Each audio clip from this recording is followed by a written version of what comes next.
নমস্কার বন্ধুরা, welcome to my channel BA food কিচেনে। আজকে বানাবো একেবারে ঘরোয়া পদ্ধতিতে চিকেন বিরিয়ানি। একটা লাইক দিয়ে সম্পূর্ণ রেসিপিটা দেখার অনুরোধ রইল। এখানে আমি প্রথমেই একটা হাঁড়িতে জল বসিয়ে দিয়েছি। দিয়ে দিচ্ছি এখানে স্বাদ মতো লবণ। লবণের পরিমাণটা এখানে একটু বেশি পরিমাণে দিতে হবে, যাতে ভাতগুলোর মধ্যেও লবণ যায়। এখানে আমি 3 চামচ মতো লবণ দিয়েছি। দিয়ে দিচ্ছি এখানে সাদা তেল 1 চামচ। দিয়ে দিচ্ছি এখানে কয়েকটা তেজপাতা। আর দিয়ে দিচ্ছি এখানে গোটা গরম মশলা, এলাচ, লবঙ্গ, দারচিনি। আর নিয়েছি এখানে গোলমরিচ। এবারে জলটা ভালো করে ফুটিয়ে নেব। জলটা ভালো করে ফুটে গেলে দিয়ে দিচ্ছি এখানে চাল। এখানে আমি চালটা না ভিজিয়ে রান্না করে নিচ্ছি। আপনারা চাইলে 1 ঘন্টার জন্য চালটা ভিজিয়ে রাখতে পারেন। হাতে যদি সময় থাকে অবশ্যই চালটা ভিজিয়ে রান্না করবেন। এবারে আমি ভাতটা রান্না করে নেব। ভাতটা এখানে আমার রান্না করা হয়ে গেছে। ভাতটা আমি এখানে 90% মতো রান্না করে নিয়েছি। ভাতটা দেখে বুঝতে পারছেন ভাতটা পুরো হয়েই গেছে। এবারে আমি জলটা ঝরিয়ে নেব। যেহেতু আমি চালটা এখানে ভিজিয়ে রান্না করিনি, তাই ভাতটা একটু শক্তই থাকবে, একেবারে ঘাঁটা হয়ে যাবে না। তাই জন্য আমি একেবারে 90% মতো এখানে রান্না করে নিয়েছি। এবারে একটা কড়া বসিয়ে দিয়ে দিচ্ছি এখানে সাদা তেল। তেলটা এখানে অল্প করে দিয়েছি। তেলটা দিয়ে আমি দিয়ে দিচ্ছি এখানে পেঁয়াজ কুচি। পেঁয়াজটাকে ভালো করে বেরেস্তা বানিয়ে নেব। পেঁয়াজটা বেরেস্তা বানানো আমার হয়ে গেছে। এবারে আমি পেঁয়াজটাকে উঠিয়ে নিচ্ছি। ওই তেলের মধ্যেই আমি দিয়ে দিচ্ছি এখানে আলু। আলুগুলোকে আমি প্রথমে কালার দিয়ে সিদ্ধ করে নিয়েছিলাম লবণ আর হলুদ দিয়ে। আপনারা চাইলে তেলের মধ্যেও ভেজে নিতে পারেন। এবারে ওই কড়ার মধ্যেই দিয়ে দিচ্ছি এখানে চিকেন। এখানে অল্প তেলেই আমি চিকেনটা ভালো করে ভেজে নেব। সামান্য পরিমাণে লবণ দিয়ে চিকেনটাকে উল্টে পাল্টে এখানে 5 মিনিট মতো ভেজে নিয়েছি। তারপর দিয়ে দিচ্ছি এখানে 1 চামচ লঙ্কার গুঁড়ো। দিয়ে দিচ্ছি এখানে 1/2 চামচ বিরিয়ানির মশলা। আর দিচ্ছি এখানে আদা রসুনের পেস্ট 3 চামচ। এখানে আদা রসুনের পেস্টটা এখানে চিকেনের অনুযায়ী নিয়ে নিতে হবে। এবারে সবকিছুকে এখানে ভাজা করে নেব ভালো করে। গ্যাসের ফ্লেমটা এখানে মিডিয়াম রেখে আস্তে আস্তে এগুলোকে ভেজে নিয়েছি কিছুক্ষণ। আর চিকেনটা এখানে সিদ্ধ করে নিয়েছি। এবার এটাকে নামিয়ে নেব। এদিকে একটা বাটিতে নিয়ে নিয়েছি এখানে 200 গ্রাম মতো টক দই। দিয়ে দিচ্ছি এখানে 1 চামচ লঙ্কার গুঁড়ো। আর দিয়ে দিচ্ছি এখানে বিরিয়ানি মশলা 3 চামচ। ঝালটা আপনারা যেমন রাখবেন সেই অনুযায়ী এখানে লঙ্কার গুঁড়ো ব্যবহার করবেন। এবারে দিয়ে দিচ্ছি 1 চামচ ধনে গুঁড়ো। আর দিয়েছি এখানে স্বাদ মতো লবণ। এবার এটাকে মিশিয়ে রেখে দিয়েছি। এবারে এখানে বসিয়ে দিয়েছি হাঁড়ি। যেই হাঁড়িতে আমি বিরিয়ানিটা দম দেব সেই হাঁড়িটাই এখানে নিয়ে নিয়েছি। এবারে দিয়ে দিচ্ছি এখানে পরিমাণ মতো সরষের তেল। দিয়ে দিয়েছি এখানে তেজপাতা। আর দিয়ে দিয়েছি এখানে গরম মশলা, লবঙ্গ, এলাচ, দারচিনি আর এখানে গোলমরিচ নিয়েছি। আর কিন্তু আমি কোনো রকম মশলা ব্যবহার করিনি। আর দিয়ে দিচ্ছি এখানে 1 চামচ জিরে।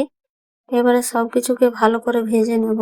তারপর দিয়ে দিচ্ছি এখানে দইয়ের সাথে যে মশলাটা বানিয়েছিলাম সেই মশলাটা দিয়ে ভালো করে এখানে কষিয়ে নেব তেলের সাথে।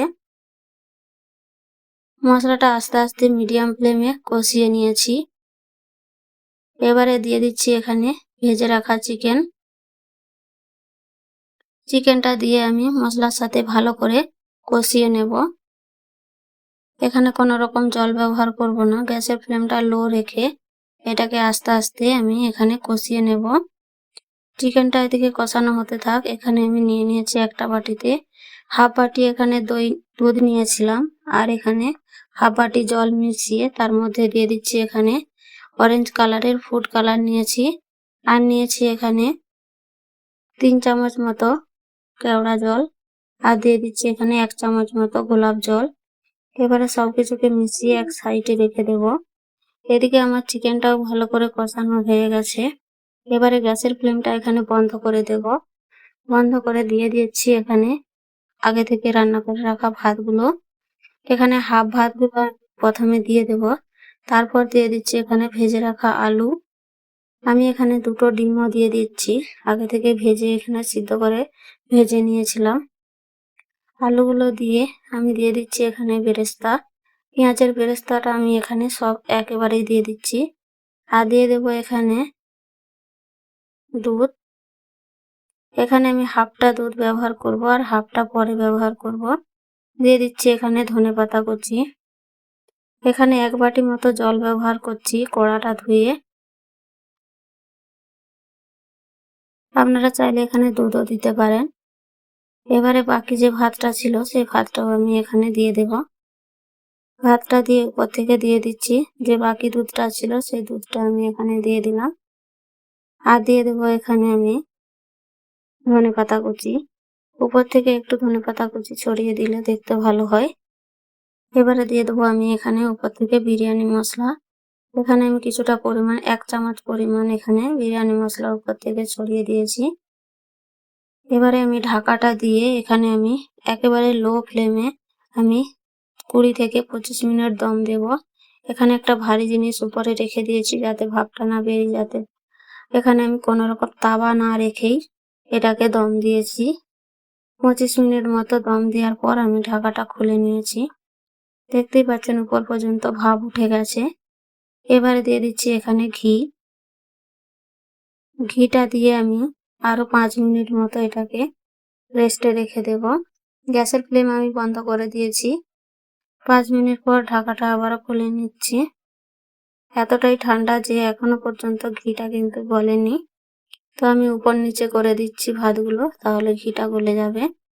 দেখতেই পাচ্ছেন উপর থেকে নিচে কিন্তু কোনো রকম লেগেও যায়নি, আর ভাতগুলো কিন্তু একেবারে ঝরঝরে হয়েছে। এইভাবে খুব সহজ পদ্ধতিতেই কিন্তু বিরিয়ানি বানিয়ে নিতে পারেন খুব সহজেই ঘরেই। আজকের বিরিয়ানির রেসিপি যদি ভালো লাগে একটা লাইক কমেন্ট করে দেবেন, আর শেয়ার করতে ভুলবেন না। নতুন বন্ধু হয়ে থাকলে চ্যানেলটাকে সাবস্ক্রাইব করে আমার পাশে থাকবেন। শেষ পর্যন্ত দেখার জন্য অসংখ্য অসংখ্য ধন্যবাদ।